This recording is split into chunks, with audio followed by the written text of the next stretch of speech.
நல்லது பண்றதுக்கு அரசியலுக்கு வாங்கடா, கொள்ளை அடிக்கிறது கொலை பண்றதுக்கு மாடா அரசியலுக்கு.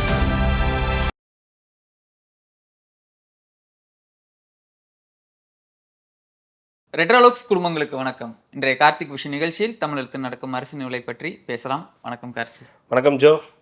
ரெட்ரோலுக்ஸை தொடர்ந்து ஃபாலோ பண்ணுறவங்களுக்கு மிக்க நன்றி.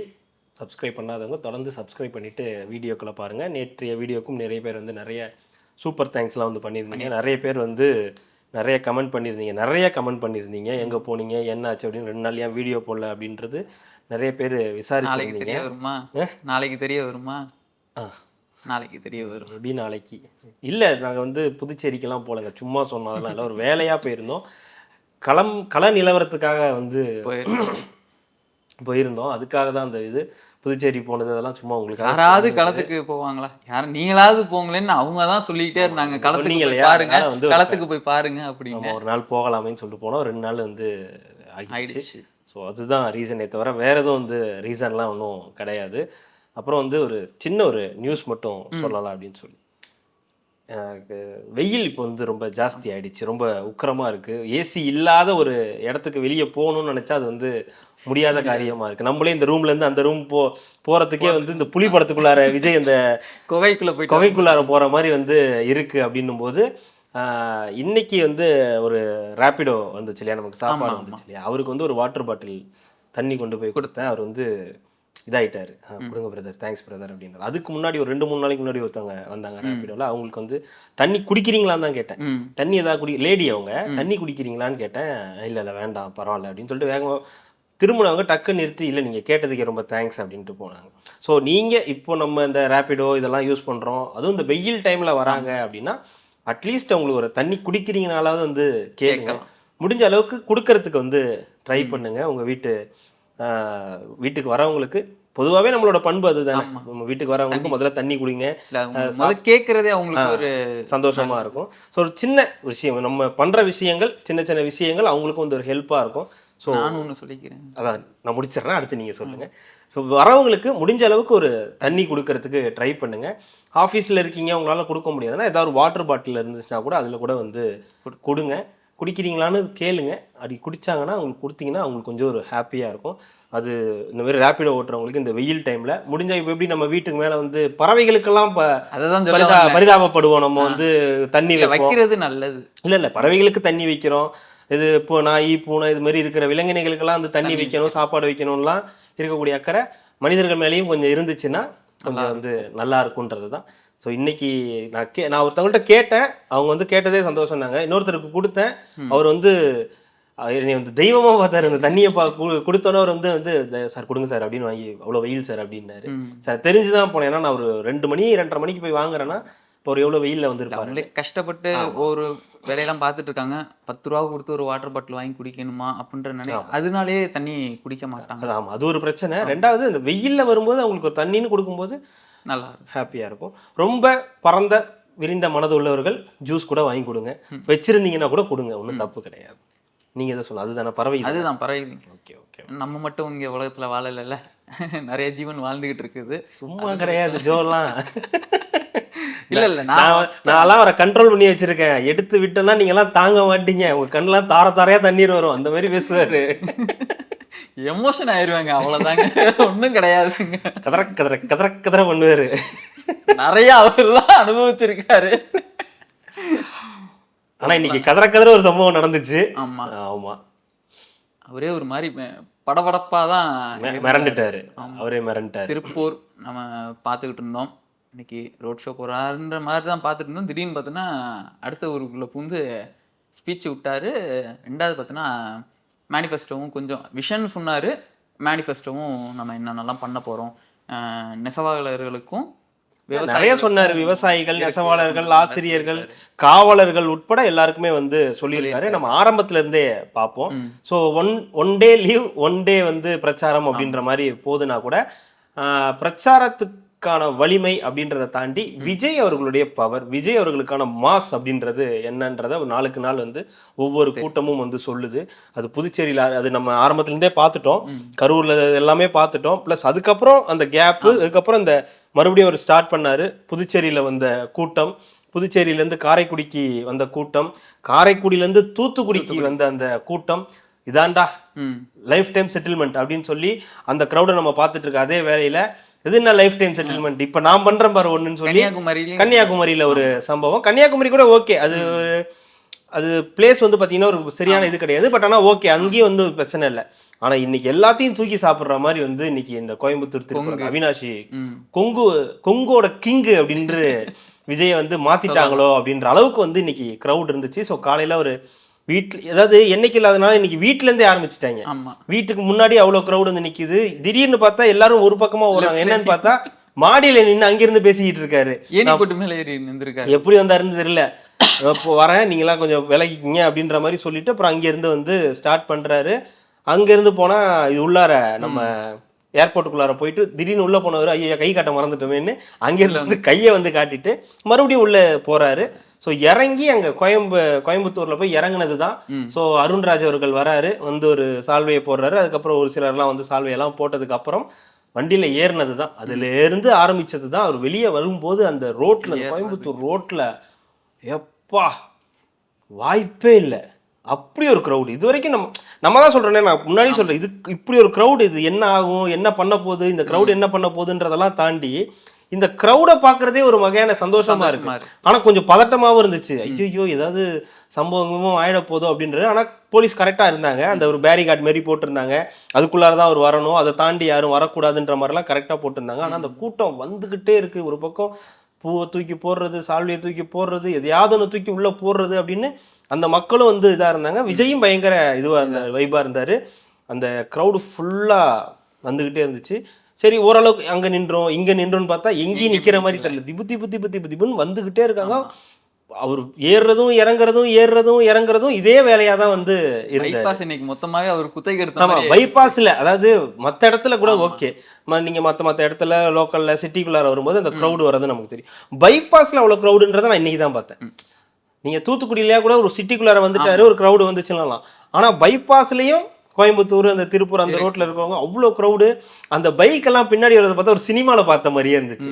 சினிமாவில் வரும்ல, ஒரு ஹீரோ யாராவது ஒருத்தவங்க வராங்கன்னா பின்னாடி ஒரு 100 பேர் 500 பேர் பைக்கில் வந்தா இப்படி. அதெல்லாம் சர்க்காரில் வந்துச்சுன்னு வச்சுங்க, சர்க்காரில் இவர் போவார் பைக்கில், அதே மாதிரி பின்னாடி எல்லாரும் வருவாங்க. ஆனால் அதை விட ஒரு காரில் அந்த வேனில் போறாரு, அவரு பின்னாடி ஒரு 200 300 பேர் ஒரு 500 பேர் வந்து பைக்கில் வராங்கன்னு பார்க்கறது நல்லா இருக்கே அப்படின்னு. பாஷா எலிவேஷன் அந்த பாஷா சாங்கை போட்டு பாஷா பாரு பாட்டை போட்டு பயங்கரமா ஒரு எலிவேஷன். அது கரெக்டா அந்த டைம்ல அந்த பிளிங்க் ஆகும், அந்த லைட் கரெக்டா இருக்கும், அந்த டைமிங் கரெக்டா இருக்கும். வேனும் அந்த மாதிரி பாஷா வேன் மாதிரியே ஒரு வேனு அப்படின்றதுனால அந்த மாஸ் பக்கா மாசா இருக்கு. எடிட்டிங் அதெல்லாம் பண்ணும்போது உண்மையாவே அந்த லைவ்ல அந்த க்ரௌடை பாக்குறதே அவ்வளவு வந்து பயங்கரமா இருக்கு. நிறைய பெண்கள், ஆமா, அதுவும் நம்ம நோட் பண்ணி பார்த்த ஆட்கள்லாம் வயசானவங்க, எல்லாம் வயசானவங்க. பெண்களை விட ஆண்கள் நிறைய வயதானவர்கள், 45 50 அந்த ரேஞ்சிலாம் இருக்கும். ஒருத்தர் இப்படியே வராரு, இந்த வடிவேல் வருவார்ல, என் தெய்வமே வராருங்க, துள்ளி குதிச்சு வந்தாரு ஒருத்தர், என் தெய்வமே அப்படின்ட்டு ஒருத்தர் வந்தாரு, எகிரி குதிக்கிறாரு. சின்ன பசங்க, நிறைய பசங்க வண்டி அடிச்சு முன்னாடி போய் அவர் எப்படியாவது பாத்துரணும்னு. அதுதான் சரியான அந்த க்ரௌட் வந்து பயங்கரமா இருக்கு. க்ரௌட் புல்லிங் அப்படின்னா என்னன்றதை வந்து அவர் வந்து காட்டிட்டாரு. ஒவ்வொரு ஊருக்கும் போகும்போது அதை வந்து நிகழ்த்திக்கிட்டே இருக்காங்க. ஒவ்வொரு வகையிலும் பேசும்போது ஏன் இன்னைக்கு அங்க கேன்சல் பண்ணாரு, இங்க இன்னைக்கு கேன்சல் பண்ணாருன்னு போது சரியான பாதுகாப்பு இல்லைன்னா சிடிஆர் அவர்கள் சொன்னார் பார்த்தீங்கன்னா, அதுதான் நம்ம கேட்டுட்டே இருந்தோம். ஏன் ஒரு நாள் வர்றாரு, ஒரு நாள் லீவ் விடுறாரு, தொடர்ந்தா போனாதான் என்ன பிரச்சனை அப்படின்றப்போ அவர் வந்து சொல்றாரு, எங்க நாங்களா தகவல் கொடுத்தோம், அவங்க இஷ்டத்துக்கு என்னென்னமோ எடுத்து அவங்களே போட்டுக்கிட்டு இருக்கு. இல்ல நம்ம என்ன சொல்றோம்னா, ஏன் அது ப்ராப்பரான ஒரு இது இல்லைன்னா, பாதுகாப்பு இல்லைன்னா மறுபடியும் ஒரு பெரிய சம்பவத்தை ஆக்கிருன்றது காட்டுது. இன்னைக்கு எனக்கு கூட்டம் நிஜமாவே கொஞ்சம் உள்ளுக்குள்ள திக்கு தான் இருந்துச்சு. மூஞ்சி பார்க்கணும். ஆமா, நான் வேற ஏதோ ஒண்ணு இல்ல என்னன்றது எனக்கும் தெரியல. ஏன் இந்த இப்படி படபடப்பா இருக்காரு, கோவமா இருக்காருன்னு தான். கோவம் இல்ல, ஒரு பதட்டம் தான். அந்த கிரௌடு வந்து அப்படி ஒரு காட்டிடுச்சு. எங்க வர வழியெல்லாம் கிரௌடுங்க. அதுவும் இன்னைக்கு வந்து பாத்தீங்கன்னா கேப்பெல்லாம் தூக்கி போடுறாங்க வெயிலுக்காக. அந்த கேப்பை தூக்கி பாடி கார்டுக்கு தூக்கி போட்டு விட்டுறாரு. டெடி பியர் வந்துருது, எங்க இருந்தாலும் டெடி பியரை தூக்கி போட்டுறாங்க. அந்த டெடி பியர் வந்து கரெக்டா வந்து கேட்ச் பண்ணிடுறாரு. இன்னைக்கு ஒரு கேட்சை மிஸ் பண்ணிட்டாரு, ஒரே ஒரு இந்த பூங்கொத்தை பிடிக்கிறத மிஸ் பண்ணிட்டாரு. அது மட்டும் தான் மிஸ் ஆச்சு. மற்ற எல்லா கேட்சும் இன்னைக்கு ட்ரைனிங் எடுத்து ஒரு நாள் ட்ரெயின் எடுத்துட்டாரு, எல்லா கேட்சும் இன்னைக்கு வந்து பக்காவா இருந்தது. ஸோ க்ரௌடு சரியான க்ரௌடு. திருப்பூர் இந்த கோயம்புத்தூர் அது வந்து காட்டிடுச்சு வேற மாதிரியான ஒரு க்ரௌடு அப்படின்றத. ப்ளஸ் அப்புறம் அங்கேருந்து அவர் போய் பேசின விஷயங்கள், 16ஆம் தேதி நீங்க கேட்ட அந்த தேர்தல் வாக்குறுதி அவர் கொடுக்குறேன்ட்டாரு. ஒரு புக்காவே உங்களுக்காக குத்துடுறேன், பார்த்து பச்சிங்க அப்படின்ட்டாரு. அது ஒரு பக்கம் வந்து நல்ல விஷயமா அவர் பார்க்கப்படுது. எனக்கு தெரிஞ்சு திருப்பூர் சைடில் பார்த்தீங்கன்னா பிஜேபி வந்து கொஞ்சம் வந்து இல்ல, கோயம்புத்தூர்ல அந்த அது பெல்ட்டே கொங்கு பெல்ட்டே கொஞ்சம் வந்து பிஜேபிக்கு கொஞ்சம் ஃபேவரான பெல்ட். பட் ஆனால் தெரியல, இல்ல நம்ம எல்லா ஊரையும் அப்படிதானங்க சொல்றோம். தென் மாவட்டங்கள் போகும்போது அந்த பக்கம் போகும்போது தூத்துக்குடி வராதுன்னு அது அவங்களோடது இவங்களோடது அப்படின்னு பேசணும். இல்லப்பா அதெல்லாம் ஒன்றும் கிடையாதுப்பா அப்படின்ட்டாங்க. இந்த பக்கம் பார்க்கும்போது இதெல்லாம் இவங்களோடதுப்பா, இங்க வராதுப்பா, இது அதிமுகவுடைய கோட்டையாவது பேட்டையாவது அதெல்லாம் ரகசியம் சொல்றதுக்கு இல்லைன்னு இன்னைக்கு ஒரு க்ரௌடு வந்து காட்டிடுச்சு. இது எங்களோட கோட்டை அப்படின்னுட்டு இருந்தாங்க. இந்த கோட்டையிலயும் போய் உங்களுக்கு எப்படி எரியும் இந்த க்ரௌடு வந்து எப்படி எரியும், திபுன்னு எரியும். பெட்ரோலை ஊத்தி விட்டா எப்படி எரியுமோ அந்த மாதிரி வந்து எரியும். இல்லைங்க, எல்லாருக்குமே திமுக அதிமுக 2 பேருக்குமே. ஏன்னு சொல்லுங்களேன், இவங்கெல்லாம் அந்த கூட்டத்தை வந்து எம்ஜிஆர் காலத்துல பார்த்ததோட சரி. உங்களுக்கு எம்ஜிஆருக்கு அப்புறம் யாருக்கும் இப்படி ஒரு க்ரௌடு வந்தது இல்லை. மீட்டிங்ஸ்ல வரும், அதுவும் அரேஞ்ச் பண்ணி கூப்பிட்டு வருவாங்களாம். தன்னெழுச்சியா மக்களுங்க, இளைஞர்கள் கூட இல்ல, மக்கள், பொதுமக்கள், வயசானவங்க, லேடிஸ் வேலையெல்லாம் விட்டுட்டு ஒரு லேடி அங்கே இருந்து ஓடி வந்து வேகமா ஓடி வராங்க. ஏதோ யூனிஃபார்மோட இருக்காங்க அவங்க. ஓடி வந்து விஜய்கிட்ட கையை கொடுத்துட்டு தான் போனாங்க. விஜய் அவங்களுக்கு மட்டும்தான் கை கொடுத்தாரு. ஏன்னா அவங்க ஒரு லேடி ஓடி வராங்க, வண்டியை நிறுத்த முடியாது, அதனால கொஞ்சம் ஸ்லோ பண்ணி அதை கையை கொடுத்துட்டு போறாங்க. அவங்க ஓடி அந்த லாஸ்ட்ல கவனிச்சிங்கன்னா அப்படியே துள்ளி போறாங்க அந்த அம்மா. அது மாதிரி க்ரௌடு வந்து நார்மல் க்ரௌடு கிடையாது. அதாவது நம்ம இது இப்போ எப்படி சொல்லிடுவாங்கன்னா, நடிகருங்க அதனால அவருக்கு ஒரு க்ரௌடு வருதுங்க. இல்லைங்க, இது நடிகருக்கான க்ரௌடு இல்லைங்க. இது நடிகர் ஒரு பக்கம் ஒரு நடிகர் தான், அவரை பார்க்கணுன்ற ஆசையெல்லாம் தாண்டி ஏதோ ஒரு விஷயம் அவங்களுக்கு வந்து தேவைப்படுது, ஏதோ ஒன்று கனெக்ட் ஆகுது, சம்திங் வந்து அவங்க எதிர்பார்க்குறாங்க. ஒரு மாற்றம்ன்றதை இவர்கிட்ட தான் எதிர்பார்க்குறாங்களோ அப்படின்ற அளவுக்கு வந்து அது வந்து எக்ஸ்ட்ரீமுக்கு வந்து போதுன்னும் போது நானும் அதுதான் சொல்கிறேன்ல. விஜய் எனக்குமே ஆரம்பத்தில் இருந்து விஜய் அவர்கள் வந்து பிடிக்காது தான். போட்டிக்கு தான் இது பண்ணுவோம். நான் வந்து அஜித் அப்படின்னு கூட இருக்கிறவங்க ஃப்ரெண்ட்ஸ் எல்லாம் இல்லை விஜய் தான் அப்படின்றப்போ, அப்படி இருந்தவொடனே என்னைக்கு வந்து சினிமா விட்டு நான் மொத்தமாக விட்டு நான் அரசியலுக்கு வரேன்றப்பயே ஒரு அது என்ன சொல்கிறது, ஒரு அன்போ ஒரு கரிசனை அவர் மேலே வர ஆரம்பிச்சு. 2வது இந்த கொஞ்சம் கொஞ்சமாக அவங்க அந்த பண்ணுற அரசியலை பார்க்கும்போது இது ஒரு வேற விதமாக இருக்குது. என்னதான் நம்ம குறை இதெல்லாம் இருந்து சொன்னாலும் இவங்களுக்கு மாற்றா வேற மாதிரி அரசியல் இல்லை, வேற மாதிரி அரசியல் அதெல்லாம் தாண்டி மக்களுக்கு ஏதோ ஒரு புத்துணர்ச்சி மாதிரி. இது வரைக்கும் பார்த்த முகங்கள், இது வரைக்கும் பார்த்த அந்த பழைய அந்த பேச்சுகள், மீட்டிங்குகள், சுற்றி இதையே பார்த்தவங்களுக்கு நான் பேச போகிறது 5 நிமிஷம் தான். உண்மையாக சொல்ல போனால் சிரிக்கிறாங்க மக்கள், வந்து சந்தோஷமாக இருக்காங்க, சிரிக்கிறாங்க. இன்றைக்கெலாம் ஒருத்தர் சிரிக்க வைக்கிறதே வந்து ரொம்ப பெரிய விஷயம். அவனை அவ்வளோ தூரம் துள்ளலாகவும் ஒரு சந்தோஷமாகவும் ஒரு அது 2 பேர் தான் பண்ணுறாங்க. அது 2 பேர் தான் பண்ணுறாங்க. ஒருத்தரை பார்த்தோன்னே சந்தோஷப்படுறாங்க, ஒருத்தர் பேசினா சந்தோஷப்படுறாங்க. தனியாக 2 கும்பல் இருக்குன்றது தானா? விஜயை பார்த்தாலே சந்தோஷப்படுறாங்க. அவரை பார்த்து அவர் வந்து ஒரு பூ தூக்கி போட்டாலோ, ஒரு கையெடுத்து கும்பிட்டாலோ, வணக்கம் சொன்னாலோ, எல்லாருக்கும் விசில் அடிச்சு காட்டினாலும் எல்லாரும் சந்தோஷப்படுறாங்க. இது ஒரு டைப்பு. இன்னொரு டைப்பு பேசினா சந்தோஷப்படுறாங்க. ஒருத்தர் வந்து பேசினா சந்தோஷப்படுறாங்க. புதைச்சிருங்க, எரிச்சிருங்க, சோத்துல விஷம் வச்சிருங்க, சுடுகாட்டில் கொண்டு போய் போட்டுருங்க, நீ செத்து போல நான் செத்து போறேன். ஆமா. அப்புறம் இன்னொன்னு இன்னைக்கு ஒண்ணு சொல்லியிருக்காரு, ஸ்பெஷல் ஐட்டம். இன்னைக்கா லாட்டரி வித்து அந்த காசுல கட்சி நடத்துற உங்களுக்கே இவ்வளவு திமிருனா, இவ்வளவு இது இருக்கும்னா, மக்கள் கிட்ட காசு வாங்கி கட்சி நடத்துற எனக்கு எவ்வளவு இருக்கும்? இதுக்கு நீ திமிரு இருக்க கூடாது. நியாயமா சொல்லுங்களேன். லாட்டரி வித்தா ஏதோ பண்ணா காசு வந்துச்சு, சரி ரைட்டு முடிஞ்சு போச்சு. என்ன சொல்லிருக்கணும்? சொந்த காசுல ஏன் காசுல நான் கட்சி நடத்துறேன், எனக்கு எவ்வளவு திமிரு இருக்குன்னு கேட்டிருந்தா பரவாயில்ல. நம்ம எடுக்கிறதே திரள் நிதி. வந்துருச்சு, சும்மா இருங்க, சொல்ல மாட்டேன். நம்ம கேக்குறதே திரள் நீதி. அதுவும் யார்கிட்ட? குப்பன்ட்டையும் சுப்பன்ட்டையும் மப்பன்ட்டையும் அப்பன்ட்டையும் வாங்கிட்டு எனக்கு எவ்வளவு திமிரு இருக்க கூடாது, திமுறே இருக்க கூடாது. அமைதி, வளம், வளர்ச்சின்றதுதான் இருக்கணுமே தவிர அந்த பேச்சே பேசக்கூடாது. ஆனா நீ என்ன லாட்டரி வித்துட்ட, அவன் லாட்டரி வித்தான், அது வந்து இப்ப சட்டப்படி என்னவோ அதை அவங்க பாத்துக்கிட்டோம்.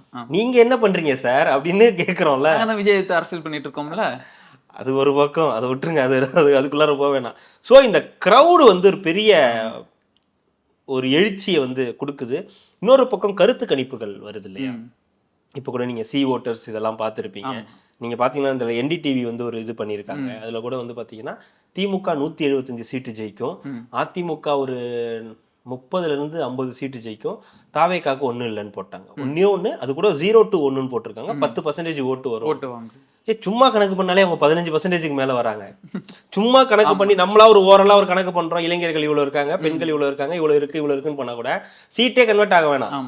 சும்மா கன்வெர்ட் மட்டும் பண்ணுங்களேன், ஒரு 15-20% கிட்ட வந்து ஓட்டு வந்து வருது. இன்னைக்கு வந்த க்ரௌடு, நான் இன்னைக்கு சொல்கிறேன், இன்னைக்கு வந்த க்ரௌடில் ஒரு பாதியை கழிச்சிருங்க, பாதியை கழிச்சிருங்க, மீதி பாதியை மட்டும் வச்சுக்கோங்க, எவ்வளோ வரும்? எனக்கு தெரிஞ்சு எப்படி பார்த்தாலும் 20 குறையாதுன்றது. திருப்பி சொல்றது ஒண்ணே இல்ல, எனக்கு தெரியும் 20 குறையாதுன்றது என்னோட. திருப்பி சொல்றது ஒண்ணே ஒண்ணுதான். நீங்க பாக்குற ஒரு 10 பேர்ட்டையும் நான் பாக்குற ஒரு 10 பேர்ட்டையும் கேட்டா டிஎம்கே டிவிகே தான், நடுவுல திடீர்னு ஒரு ஏடிஎம்கே அந்த மாதிரி வருதே தவிர. ஆனா எப்படி இவங்க வந்து 58, 68, 175, விஜய்க்கு ஒண்ணுமே இல்லை அப்படி? ஏங்க 8% விஜயகாந்தே 2 கட்சியும் எதிர்த்து 8% ஓட்டு வாங்கி ஒரு சீட்டு ஜெயிச்சாரு விஜயகாந்தே. அவருக்கு அது ஒட்டுமொத்தமா ஒரு 8%, 27 லட்சம் சொச்சம் ஓட்டு வாங்கினார். அப்ப இருந்து எல்லாத்தையும் கணக்கு பண்ணி பார்க்கும்போது 27 லட்சம் கிட்ட மொத்த ஓட்டு வந்து வாங்கினார் அப்பவே. இப்ப நீங்க யோசிச்சு பாருங்க, இளைஞர்கள் ஓட்டு மட்டுமே எவ்வளவு இருக்குன்றத கணக்கு பண்ணி பாருங்க.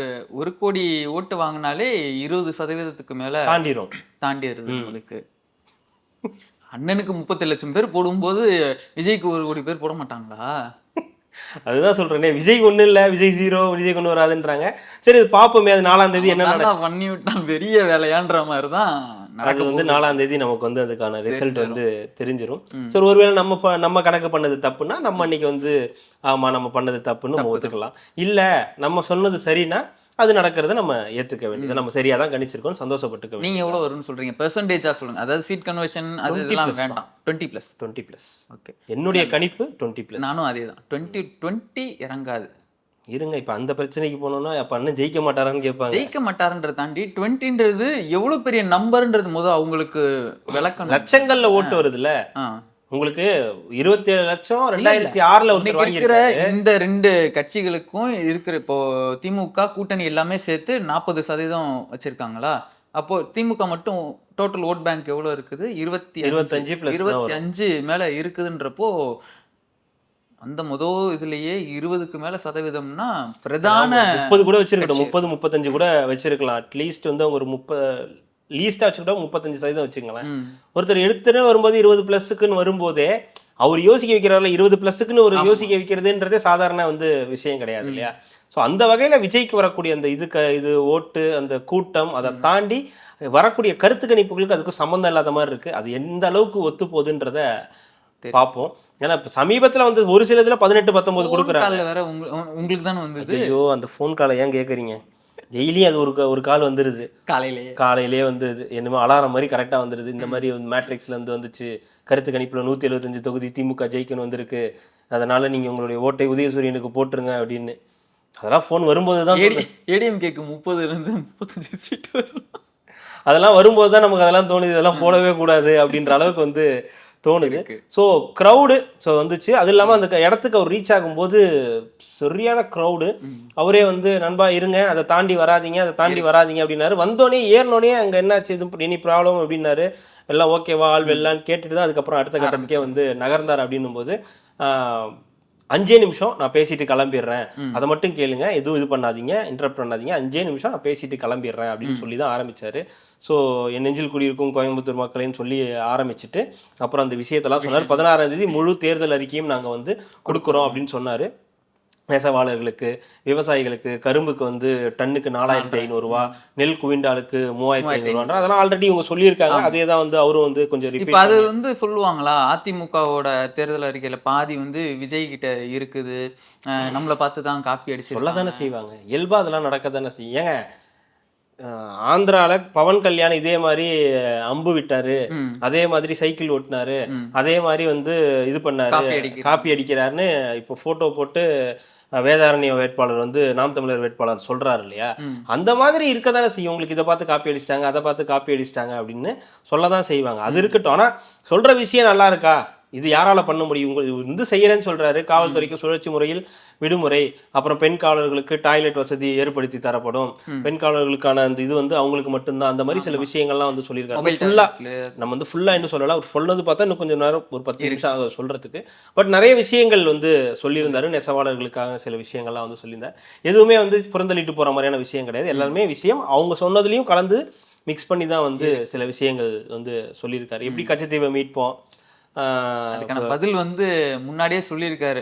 ஏதாவது புதுசா சொல்லுன்னா நான் என்ன நிலாவுக்கு வந்து இது போடுறேன்னு சொல்ல முடியுமா, இல்ல வந்து இது வீட்டுக்கு வீடு இது தரேன்னு சொல்ல முடியுமான்ற மாதிரி. இல்ல அதான் 16ஆம் தேதி வருது இல்ல, ஸோ அதுல நம்ம வந்து தெரிஞ்சுக்கலாம் என்னென்னலாம் இருக்கு அப்படின்றத. ஆனா இன்னொரு விஷயம் என்னன்னா, திருப்பூர்ல இன்னொரு 6 கிலோமீட்டர் ரோட் ஷோ இருந்துச்சு. ஆக்சுவலாக அதை ரத்து பண்ணிட்டாங்க. ஒரு 6 கிலோமீட்டருக்கு ரோட் ஷோ இருந்துச்சு.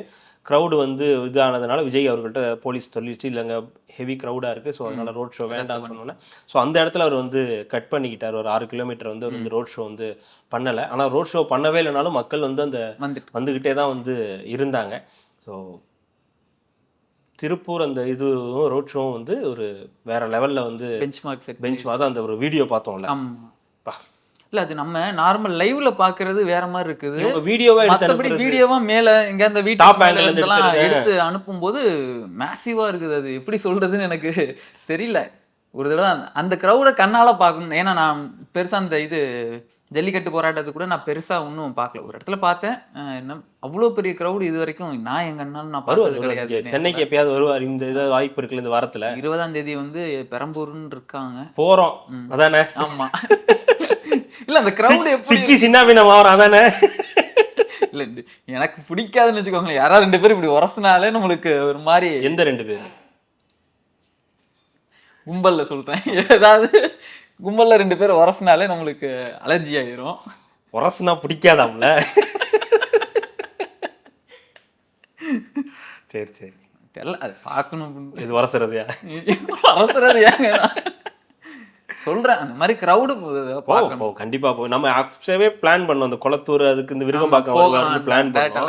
பார்த்தா அது அன்னைக்குன்னு பார்த்தா கரெக்டாக கேன்சல் ஆச்சு. ஸோ அது ஒரு இஷ்யூ. பார்ப்போம். பட் இந்த க்ரௌடும் ஒரு மேசிவ் க்ரௌடு, ஒரு பெரிய தாக்கத்தை இந்த க்ரௌடு கண்டிப்பாக ஏற்படுத்தும். அடுத்தடுத்து நிகழ்ச்சி இந்த தருமபுரி இங்கெல்லாம் வந்து சொல்லியிருக்காங்களா, அது கொஞ்சம் கேன்சல் ஆயிருக்குன்னு நினைக்கிறேன். அதெல்லாம் வந்து எப்படி பிளான் பண்ண போறாங்கன்னு தெரியல. கன்னியாகுமரியில இன்னைக்கு ஓரளவுக்கு, கோயம்புத்தூர் ஓரளவுக்கு தப்பிச்சிட்டாங்கன்னு நினைக்கிறேன். ஏன்னா அங்கங்க பேரிகார்டு போட்டு நிறுத்தி ஏதோ பண்ணிட்டாங்க. ஸோ அந்த மாதிரி ஏதாவது ஒன்று பண்ணிட்டாங்கன்னா ரைட்டு, ஸ்டாப் பண்ணிடலாம். இல்லாத பட்சத்துல மறுபடியும் ஒரு பெரிய சம்பவத்தை, ஏன்னா இன்னைக்கே கண்ணு முன்னாடி வந்து போயிருக்கும் கரூர் சம்பவம்லாம். விஜய் கண்ணு முன்னாடி அவர் பதட்டத்துல தான் பேசினாரு. இருங்க நான் 5 நிமிஷம் பேசிட்டு போயிடுறேன், தயவு செய்து அமைதியா இருங்க அப்படின்னு தான் இருந்தாரு. ஸோ அதனால அந்த க்ரௌடு வந்து ஒரு பெரிய பிளஸ், அதே மாதிரி ஒரு பெரிய பிரச்சனையாகவும் வந்து இருக்கு. எதுவும் நடந்துடக்கூடாது, இன்னொரு 1 வார காலம் தான் இருக்கு, எதுவுமே ஆயிடக்கூடாதுன்றது ஒரு வகையான இதுவாக தான் இருக்கு. ஏன்னா இப்போ உங்களுக்கு பார்த்தீங்கன்னா மண் நியூஸ்லாம் இருக்கும்போது என்ன பண்ணுவாங்கன்னா, 10 பேர் மயக்கம், 9 பேர் மயக்கம், காடை பாத்திரக்கூடாதுன்னு நீங்க நினைச்சுக்கிட்டே இருந்தேன். வந்துச்சு 10 பேர் மயக்கம். அப்புறம் ரசிகர்கள், தொண்டர்கள் இல்லை ரசிகர்கள் வந்து இந்த மாதிரி பண்ணிட்டாங்க, அதனால வந்து இப்போ போலீஸ் வந்து அறிவுரை அப்படின்ற மாதிரி சில விஷயங்கள்லாம். சரி ஓகே, அது அவங்க வேலையை அவங்க பண்ணிட்டு போறாங்க, ஜாலியாக இருக்கட்டும். இந்த விஷயம் க்ரௌடு வந்து ஒரு பெரிய அளவுக்கு இன்னைக்கு திருப்பூரும் காட்டிடுச்சுன்றதுனால மரண வீதியில இருக்கு அப்படின்னு வீடியோ போட்டுக்கிட்டு இருக்காங்க. பேராபத்து வீட்டு வாசலுக்கு வந்துக்கிட்டு.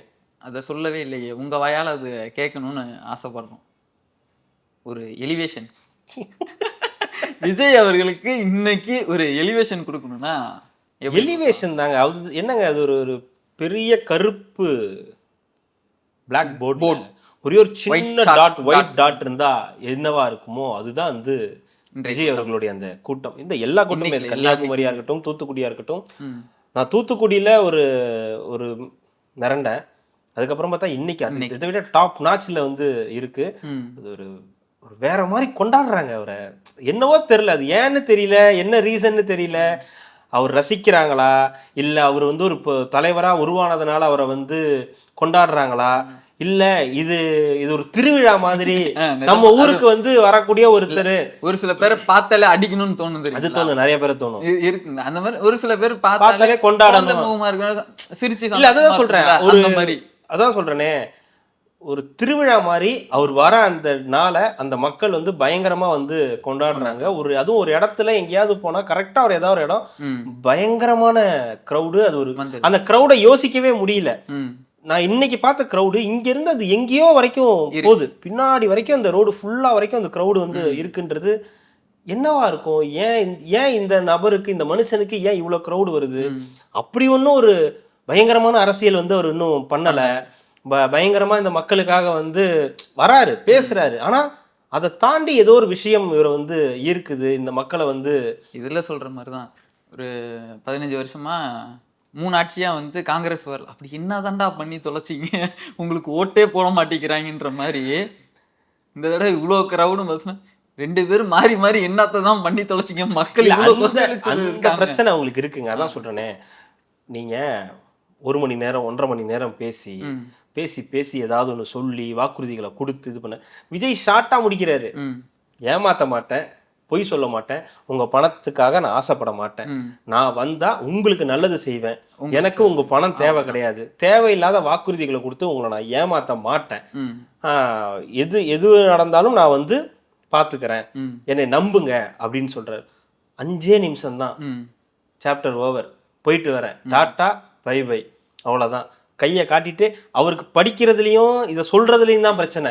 ஓகேங்களா, அந்த பேப்பரை கொடுத்துட்டா முடிஞ்சு போச்சு. அதுக்கப்புறம் ஜாலியா கையை காட்டிக்கிட்டு இது பண்ணிக்கிட்டு வைப் பண்ணிக்கிட்டு போயிடுறாரு. அவர் இந்த ஃபார்மேட்டையே மாத்திட்டாருங்க. இந்த அரசியலோட அந்த ஃபார்மேட் இருக்கும்ல, இல்ல நம்மளோட ஒருத்தன்ற மாதிரியே வந்து அதுதான் நம்மள ஒருத்தன்றதை தாண்டி நம்மள ஒருத்தன்றதை தாண்டி அவர் இந்த அரசியலோட ஃபார்மேட் இருக்குல்ல. இவர் உதயநிதி எடப்பாடியை பத்தி பேசுறது, எடப்பாடி உதயநிதியை பத்தி பேசுறது, ஸ்டாலின் பிஜேபியை பத்தி பேசுறது, வந்து பார், சீண்டிப்பார், தொட்டுப்பார், 60ல நாங்க எப்படி தெரியுமா, 90ல நாங்க எப்படி தெரியுமா அப்படின்னு வந்து இருக்குது. சொல்றேன், அந்த மாதிரி இல்லாம நான் வரேன், உங்களுக்கு நல்லது செய்யறேன், உங்களுக்காக நிற்பேன், பொய் சொல்ல மாட்டேன், உங்க பணத்துக்கு ஆசைப்பட மாட்டேன், ஊழலை ஒழிக்கிறேன். 5-6 லைன் தான். கான்ஃபிடென்ட்டா இருங்க. அது நீ சொல்லலன்னு நினைக்கிறேன். ஆமா, சொல்லல, கான்ஃபிடென்ட்டா இருங்க. சொல்லலன்னு நினைக்கிறேன். ஐ திங்க் கான்ஃபிடென்ட்டா இருங்க. சொல்லல, கான்ஃபிடென்ட்டா இருங்க. வெற்றி. ஏன்னா அதுக்கு அந்த க்ரௌடே பெரிய பிரச்சனையா இருந்ததுனால ரெண்டாவது எனக்கு கான்ஃபிடென்ட் இல்லப்பா, என்ன இப்படி பண்ணிட்டு இருக்கு. செங்கோட்டையன்லாம் வந்து மேல வந்து அப்பதான் தூக்கி அருவாள்லாம் தூக்கி காட்டிட்டு இருந்தாரு. காட்டியா சந்தோஷம் கீழே இறங்கு. அப்புறம் இன்னொருத்தர் இருந்தாரு, குள்ளா போட்டாரு, ரொம்ப சந்தோஷம் கீழே இறங்குங்க அப்படின்னு அனுப்பிச்சு விட்டுட்டு முடிச்சிட்டாரு. ஸோ அவரு ஒரு கான்ஃபிடென்ட்ல இருக்காரு. இந்த இதுக்கு இப்போதைக்கு இது போதும். அதாவது நான் இது போதும்லாம் சொல்லல, இன்னும் பேசணும், இன்னொரு தீவிரமா அரசியல் பண்ண வேண்டியிருக்கு, விஷயம் சொல்ல வேண்டியிருக்கு. அவருக்கு இந்த க்ரௌடு ஒரு பிரச்சனையா இருக்கிறதுனால டக்குன்னு வந்து முடிச்சுட்டு வந்து போனாரு. ஸோ ஓகே, இந்த க்ரௌடுன்றது சாதாரண இது இல்லை, இது பெரிய ஒரு மாற்றத்தை கொடுக்கறதுக்கான வாய்ப்புகள் அத்தனையும் இருக்கு. அடுத்தது போயிடலாங்களா? திருமாவர்கள் நைஸ் ஹியூமன் பீயிங். சிறுத்தை குட்டி தாக்கிருச்சு, குட்டி சிறுத்தையை தாக்கிருச்சு. ஃபர்ஸ்ட் உங்களுக்கு எத்தனை தடவை தானே சொல்றது? நானும் நேற்றுக்கே சொல்லிட்டேன், நான் வாயால பேசுங்க கையாலேயே பேசிக்கிட்டு இருக்காரு. போ இங்க நிக்காது, போய் தொலை, கீழே இறங்கு. எவனாவது மேலே ஏறி வீடியோ எடுப்பானே, பிரச்சாரம் பண்ற இடத்துல போயிட்டு மேலே ஏறினா சிறுத்தைக்கு கோவம் வரதானே செய்யும். செஞ்சது யாரு? அது இன்னொரு சிறுத்தை, குட்டி சிறுத்தை. இளஞ்சிறுத்தையை வந்து தாக்கப்பட்டு தாய் சிறுத்தை வந்து அடிச்சிருச்சு. சரி, அவரும் எவ்வளவுதான் பொறுமையா இருப்பாரு. அவர் ஏற்கனவே மன உளைச்சல்ல இருக்காரு, பல பிரச்சனைகள்ல இருக்காரு. இந்த பக்கம் பார்த்தா விஜய் பிஜேபியை பத்தி ஏதாவது பேசுங்க அப்படின்னு சொல்றாங்க. இந்த பக்கம் பார்த்தா இங்க ஏன் காட்டுமன்னார் கோயில நிக்கலன்னு எல்லாரும் நம்மளாம் சேர்ந்து போட்டு கேள்வி கேட்கறோம். அதனால ஒரு பெரும் மன உளைச்சலாகி யார் அடிக்கிறதுன்னு தெரியாம இவனுங்க தான்டா சரியான ஆள்னு போட்டு எல்லாரையும் வரவங்க ஏறுறவங்க எல்லாரையும் போட்டு டம்முன்னு எல்லாரையும் போட்டு அடிச்சுக்கிட்டு இருக்காரு. அவரு ஏதோ சொல்லியிருக்காரு. ஆமா, இது பிஜேபிக்கு அதிமுகவுக்கு ஆதரவாக விஜய் வந்து செயல்படுறாரு.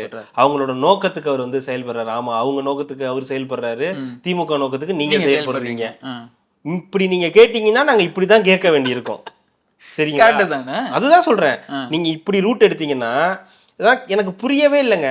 எங்க விஜய் பிஜேபி உள்ள வந்து RSS கூட சேரக்கூடாது, என்டிஏ கூட்டணிக்குள் விஜய் போய்விடக் கூடாது, சகோதரர் விஜய் போய்விடக் கூடாதுன்னு சொன்னது திருமாவளவன்.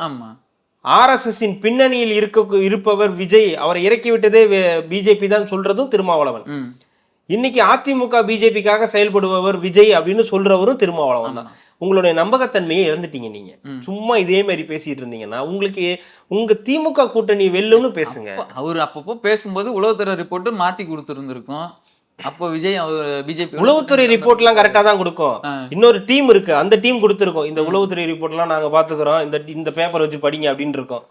இந்த பேப்பர் நான் வேற மாதிரி இத படிக்கங்க போயிடுவாங்க. அவருக்கு பிரேமலதா எந்திரிக்காததெல்லாம் பிரச்சனை இல்லை, ஓகேங்களா? அவருக்கு இந்த காட்டுமன்னார் கோயில் அவர் நிக்காததெல்லாம் அவருக்கு பிரச்சனை இல்லை. அவருக்கு ஒரே பிரச்சனை பாஜக கூட விஜய் பாஜகவுடைய நோக்கத்துக்காக செயல்படுறாரு. விஜய் பாஜக கூட போயிடக்கூடாது, விஜய் பாஜக கூட போயிடக்கூடாது. இதுங்க தப்பா இருக்குங்க, வேற வேற கருத்தா இருக்குங்க.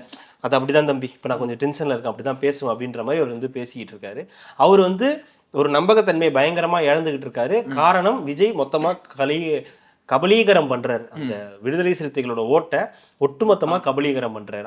அவர் என்ன நினைக்கிறாருன்னா, விஜய வந்து RSS பிஜேபியும் ப்ரொவைட் பண்ணா அந்த ஓட்டு அங்க போகாதுன்னு நினைக்கிறாரு. அவர் சொல்லதான் அது அங்க மாறிக்கிட்டே இருக்கும். எனக்கு சொல்லதான் மாறிக்கிட்டே இருக்கும். ஏன்னா இங்க அந்த 5 வருஷத்துல ஒரு வாரத்தை கூட பேசல, எந்த பிரச்சனைக்கும் ஒரு முக்கியமான முடிவுகள் எடுக்க. பிஜேபி எதுவும் பேசியிருக்காரா?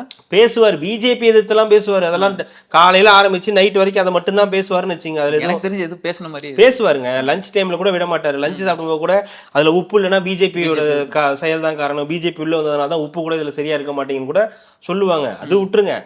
ஆனா திமுக செய்த எந்த ஒரு தப்பையும் ஒரு தட்டி கேட்கல, உறுதியா தட்டி கேட்கல. கள்ளச்சாராய மரணத்தையும் வந்து இந்தியாவுக்கு திருப்பி விட்டுட்டாரு. தமிழ்நாட்டுக்கு கேளுங்கன்னா இந்தியா முழுக்க திருப்பி விட்டுட்டாரு. அவங்க திருப்பி விட்டாங்க, இவர் ட்ரை பண்ணாரு, அவங்க திருப்பி விட்டுட்டாங்க. இப்படி எந்த பிரச்சனையுமே செய்யாம விஜய் பிஜேபி விஜய் அப்படின்னா சரி பரவாயில்ல போங்க இருந்துட்டு போட்டோம், உங்களுக்கு என்ன பிரச்சனை, நீங்க என்ன ஒழுக்கமா அப்படின்னு கேட்கற மாதிரி தான் வருது. அப்படிதான் கேட்கறாங்க. சரிங்க, விஜய் பிஜேபியோட பி டீமாவே இருந்துட்டு நீங்க பி டீமா இருக்கீங்கல்ல, உங்களுக்கும் பிஜேபிக்கு தானே டெல்லிக்கு தானே உங்களுக்கு சண்டை, நீங்க அதானே பண்ணிட்டு இருக்கீங்க. அப்புறம் இவரு பிஜேபி ஆளாவே இருந்தா என்ன பிரச்சனை உங்களுக்கு? ஏன் ஓட்டு போகுதுல்ல? அவனுங்க எப்படியே சண்டை போட்டுக்கிட்டுங்க, எனக்கு என்ன பிரச்சனை, ஏன் ஓட்டையில சேர்த்து எடுத்துட்டு போறாரு இருந்தாலும். அப்ப நீங்க அரசியல் பண்ணிருந்திருக்கணும். நீங்க அரசியல் பண்ணாம உங்க ஆட்களை உங்க சிறுத்தைகளை நீங்க தக்க வைக்காம அது வேங்கையோட போயிடுச்சு. வேங்க இழுத்துட்டு போயிடுச்சு எல்லாரையும். அதனால இப்ப சிறுத்தை என்ன பண்ணுது, அது பிஜேபி, அது RSS. நீங்க என்னமோ நான் வேலையே செய்யலன்றீங்க. மேனிஃபெஸ்டோ ரிலீஸ் பண்ணிருக்கோம்ல, 15 கோரிக்கை நான் ரிலீஸ் பண்ணிருக்கோம்ல. யாருக்கோ பிஜேபி கூட தான் ரிலீஸ் பண்ணிருக்கு. ஆமா, அதுக்கு 2 பேரும் ஒரே நாள்ல ரிலீஸ் பண்ணிருக்காங்க. அப்ப நீங்க 2 பேரும் பிஜேபின்னு சொல்லிக்கலாம். இதுக்காகவே நான் வந்து எனக்கு தெரியாம போச்சு, இல்லைன்னா லேட்டா பண்ணி இருந்திருப்பேன், இல்லைன்னா முன்னாடி நாளே பண்ணி இருந்திருப்பேன். பிஜேபி எப்படி நிறைவேற்றுவாங்க? பிஜேபி நான் சொல்லுவேன்ல, யாருக்கிட்ட? டீச்சர்கிட்ட. அவர் என்ன பண்ணுவாரு? அவரு பார்த்துட்டு இதெல்லாம் பண்ண முடியாது, எடுத்துட்டு போங்க, உடனே கோவப்பட்டு வெளியே வந்துருவாரு. கூட்டணி விட்டு வர மாட்டேன். தலைவர் என்னாச்சு, பண்ண முடியாதுன்ட்டாங்க. நம்ம எதனா போராட்டம் பண்ண முடியாதுன்னு சொல்லிட்டா கம்முனு போகணும்ப்பா, போராட்டம் எல்லாம் பண்ணக்கூடாது. தலைவரே நம்ம அடங்க மறு அத்துமீறு யாருக்கிட்ட, என்கிட்ட மட்டும் பண்ணு, அங்கெல்லாம் போய் பண்ணக்கூடாது.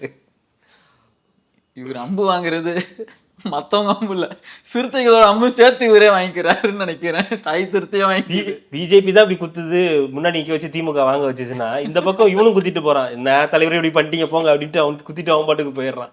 பாவம், அவர் என்ன பண்ணுவாரு? அவரு இன்னொன்னு சொல்லி எனக்கு ஒண்ணு தாங்க, இந்த எலெக்ஷன் எல்லாம் முடிஞ்சோடனே அண்ணன் ஒரு வாரம் 10 நாள் எங்கேயாவது அவர் போயிடணும் தனியா, இந்த கூட்டத்திலே இருக்கக்கூடாது. கேரளாலாம் வேணாம், இந்த நாட்டுக்குள்ளே இருக்காதீங்க, வேற நாட்டுக்கு எங்கேயாவது போயிடுங்க ஒரு வாரம். அங்க போய் ஜி எங்கேயாவது பாத்துட்டாருன்னா அவர் டென்ஷன் வேணாங்க. சவுத்னா ஜி வரமாட்டாரு, இங்கிட்ட எதுவும் வரமாட்டாரு. இவர் எங்கேயாவது போய் ஜி இப்ப சவுத் பக்கம் தான் வந்துகிட்டு இருக்காரு. அப்படியா? அதனாலதான் சொல்றேன், நீங்க அந்த பக்கம் பாஜக நீங்க அந்த பக்கம் ரூட் எடுத்து எங்கேயாவது போயிடுங்க, ஒரு வாரம் 10 நாள் எங்கேயாவது போய் ரெஸ்ட் எடுத்துருவாங்க. இவங்க கூடயே இருக்காதீங்க, அதுதான் உங்களுக்கு நல்லது, உங்க மைண்டுக்கு அதுதான் நல்லது. ஜிக்கு எதிரான நாடுகள் எங்க இருக்கு, அங்க போக சொல்லிடலாம். ஒட்டுமொத்தமா இல்ல, இப்ப நம்பி போலாம். அமெரிக்கா போக மாட்டாரு, ஈரான் போக மாட்டாரு, இஸ்ரேல் இல்லங்க போக மாட்டாரு, ஈரான் தான் போக மாட்டாங்க. Iran, Israel, America, Russia, China, இந்த 5 நாட்டுக்கு போக மாட்டாரு. தாராளமா நீங்க 5 நாட்டுல எங்க வேணா. பாகிஸ்தானுங்க, பாகிஸ்தான் போக மாட்டாரு. ஒரு வாரம் துரந்தர் மாதிரி எங்கேயாவது அப்படி போயிட்டு வந்தாருன்னு வச்சுக்கோங்களேன், நல்லா இருக்கும். யாரு? அண்ணன் தான். அண்ணன் தான்.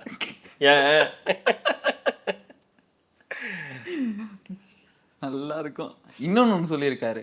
என் தகுதிலாம் என்னன்னு தெரியும். வரம்பொருள்லாம் சிஎம் ஆகணும், சிஎம் ஆகணும்லாம். அந்த இது அப்பப்போ ஆகணும். என் தகுதிலாம் என்னன்னு தெரிஞ்சுதான் நாங்கலாம் அப்படியே அடங்கிட்டு இருக்கோம். நானே சிஎம்னு சொன்னா நானே ஏத்துக்க மாட்டேன் அப்படின்னு இருக்காரு. இப்போ ஒரு படம் பார்த்தோம்ல, தாய் கிழவின்னு ஒரு படம் பார்த்தோம். ஆமா. அதுதான் பார்த்துக்கணும், ஃபுல்லாக பார்க்கல. அதில் அந்த பையன் ஒருத்தன் இருப்பான், ராஜீவ் காந்தி, குட்டி பையன், சொல்லிட்டு போவான், பெண்ணிக்கு வைக்க பார்த்து சொல்லிட்டு போவான் நினைக்கிறேன். நான் எப்பவும் ஒரே மாதிரி இருக்க மாட்டேன்டா, அப்போலாம் மூணு மாட்டேன், சும்மா ஜோக் அடிச்சிட்டு இருக்காது. அந்த ஆள் ஒரு ஆள்னு அவன்கிட்ட போய் அடி வாங்கி இருக்க பத்தியா? பெண்ணிக்கு வைக்க அவன்லாம் ஒரு ஆள்னு அவன்கிட்ட போய் அடி வாங்கி இருக்க பத்தியா? அந்த மாதிரிதான் எனக்கு அதுதான் ரொம்ப பிடிச்சிருந்தது. நான் எப்பவும் ஒரே மாதிரி இருக்கா, அப்புறம் கோவப்பட்டு சும்மா ஜோக் அடிச்சிட்டு இருக்காதியா, கீழே உட்காந்துருக்கான். அந்த மாதிரிதான் இப்ப நீங்க சொன்னது.